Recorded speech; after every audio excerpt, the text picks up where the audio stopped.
Hello and welcome back to another episode of Truth About Relationship and Marriage with me, Esson Miranda. Okay, today we'll be looking at a story of a lady and her boyfriend. Yeah, she was in a relationship with a guy, and that relationship didn't seem to go very well, even though she was madly in love with this said guy. And later on, what happened? Okay, we'll just read the story right away, and then after we've read the story, then we'll have a conversation about it. Okay. She was always the one calling, texting, and even chatting on WhatsApp. Each time she called him, it would take up to three missed calls before he would respond to the calls, and once he did, he would tell her that he was busy. I will call you back once I can, when I'm done with what I'm doing. You know, my work is always demanding, he would always say. And then she would wait like a groom for his bride, hoping that he would call or at least send a text, but he never did. And then the next day, she would be the one to call again and try to express how she felt for being neglected and abandoned. You don't understand me at all, so you can't even hold on for the one you claim to love, even when you know he's always busy. He would always ask, and then she will feel guilty for being a partner who doesn't understand her love. This continued for a while, and then she wasn't taking it anymore. She was in a relationship, yet she appeared like a beggar, always the one apologizing even when she ain't wrong, always the one calling, always the one texting, even when her messages were her messages got ignored severally. And then one day she woke up with a different kind of spirit. She told herself that she had had enough, so she decided to take the bull by the horn. It wasn't easy for her, but for the sake of her mental health, she took the bold step. So she stopped calling, stopped texting, and even stopped chatting. She would come online, update her status, engage with friends, and get busy with her purpose and pursuit. At first, the guy felt she was just acting up. She would come back. She would come back begging. I know her. She can't live without me, he said to himself. And then he waited for the day when she would come back to beg and apologize for keeping silent on him. Days turned into weeks and weeks into months. Yet she didn't show up with the apologies. And then one fateful day, he woke up to a shocking WhatsApp status. It was a gallery of pre-wedding pictures posted on her status. His supposed partner will be getting married in a month's time to another man. And for the first time, jealousy welled up within him. He was so angry that he couldn't wait for a minute before he put a call across to her. So you have the guts to cheat on me? After all we have been through together, you have the effrontery to leave me for another man? He asked her over the phone. Wait, you said after all we have been through together? Sorry to ask, sir, you and who? So all of a sudden, you are no longer busy at the office. All of a sudden, you now have the time to call and ask questions. For the first time since we began our relationship, she asked. But I loved you. I just didn't want to overshow it. I just wanted you to be the one doing all the calling so you won't slip off my hands, he explained. And then her fiancé, who had been listening to their conversation, took the phone from her. Babe, allow me to handle this matter, please, he said to her. And then he spoke to the guy. So you intentionally allowed my woman to suffer? The lady that loved you with everything she had, she was willing to die for you. You allowed her to go through hell because you felt you could ride her? Well, thank you for doing all of these things. I never would have met her if you had treated her right. I hope to have you attend our wedding. I owe you a bottle of wine for gifting me an angel. He smiled and then he ended the call. And then he gazed upon his beautiful woman and said to her, I am sorry for all the things you've passed through in his hands. You deserve the world, and I promise to create a heaven on earth in our marriage. I love you. And they held hands, walked into their pastor's office for their premarital counseling classes. So you heard the story, and the girl was madly in love with her boyfriend, with her guy. And this guy was very, very busy.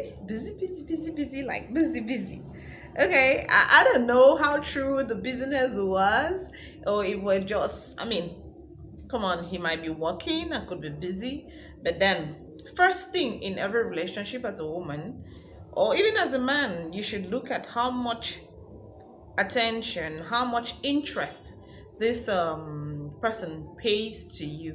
If someone is always busy, caught up with his work, whether it's true or it's not true, it's a demonstration of the fact that they do not have very much interest in you. They have little or no interest at all in your person, because no one can be too busy for the person they claim to love.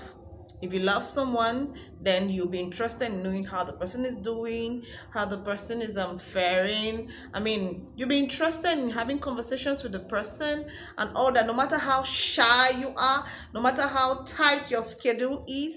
What I say in general is people give time to those they want to give time to.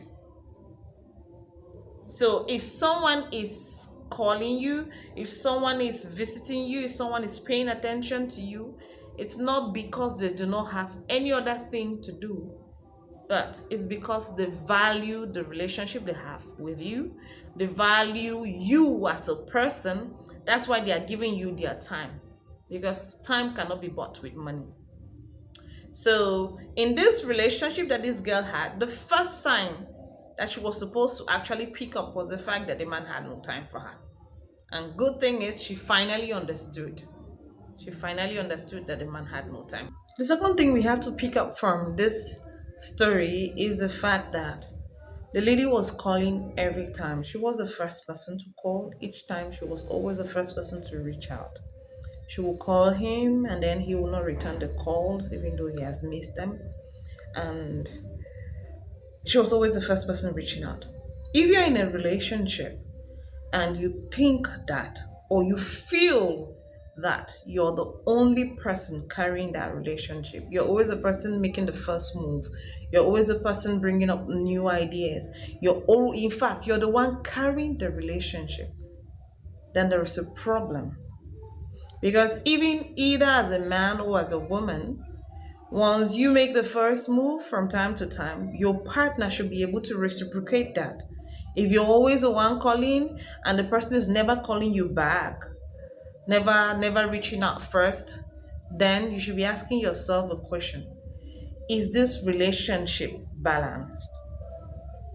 Another thing we pick up from this story, the story of this young girl, is the fact that the man would, each time when she tries to bring up something that she feels is wrong, the man would turn the tables around and then guilt trip her.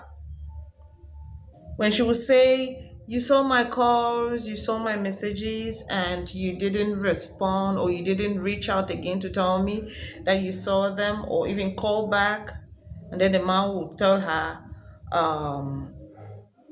she's not patient, and tell her that she's complaining, and that why should she be feeling tired of calling the person that she claims to love. One, the man was dismissive of her feelings, and the man made her to feel that the fact that she felt that way was wrong. So these are some of the things you can pick up in your... How does a person react when you express how you feel? Is a person accepting of your feeling and then trying to understand why you felt that way and looking for possible means to adjust things, or to explain himself, or to get you to be more understanding? How does a person react when you express that you are not okay with the thing? Those are some of the things you must pay close attention to. Because, of course, sometimes when we are very much in love with the person, we get carried away. We get carried away and then we close our eyes to some of the wrongdoings, or to some of the red flags that these persons that we love are exhibiting, and then we get to suffer a lot in that relationship. So how does a person react to you when you say that you're not very comfortable with a thing? That is very important. Now, one thing I'm so glad about this story is that the lady got to realize herself. She got to a point wherein she got fed up. You need to get to a point where you're fed up, where you're tired, where you said, enough is enough. I can't take this anymore. I have to fix my life. I have to pay attention to my person. I've been giving you so much value, so much so that I'm forgetting about my own needs. Okay, now it's me. The Bible says love your neighbor as yourself, right? So you can't love your neighbor if you don't love yourself enough. So I'm glad that she got to the realization that there was something wrong with this relationship. Oh no, now I have to pay attention to myself. And then she did that like a pro. Come on, that was good.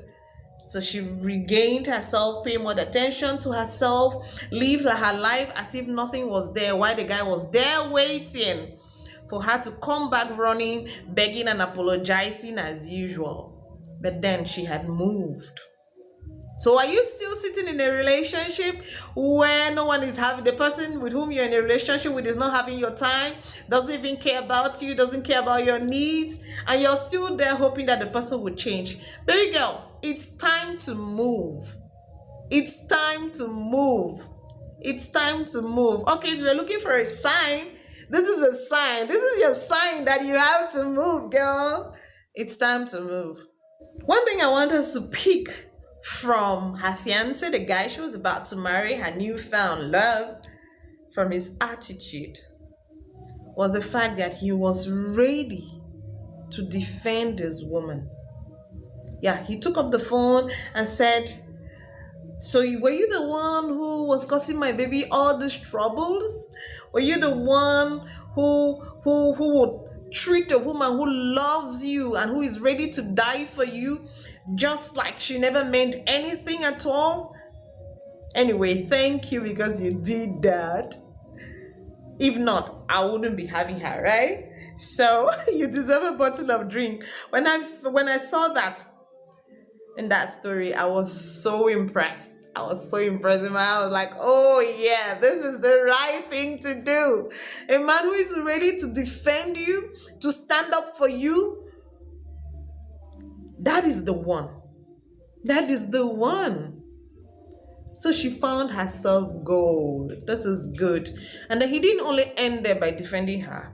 After defending her, he went further to reassure her that, baby, you see, whatever it is that you've been through, I'm here for you. I am here to take this journey with you. I am here so that we can heal together, grow together, and do this forever thing together.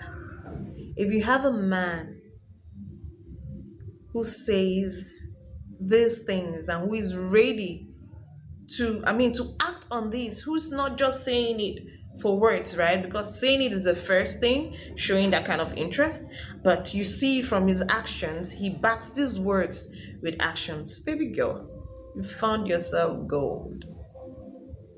I hope you learned something from this video, and if you loved it, please share it to your family and friends.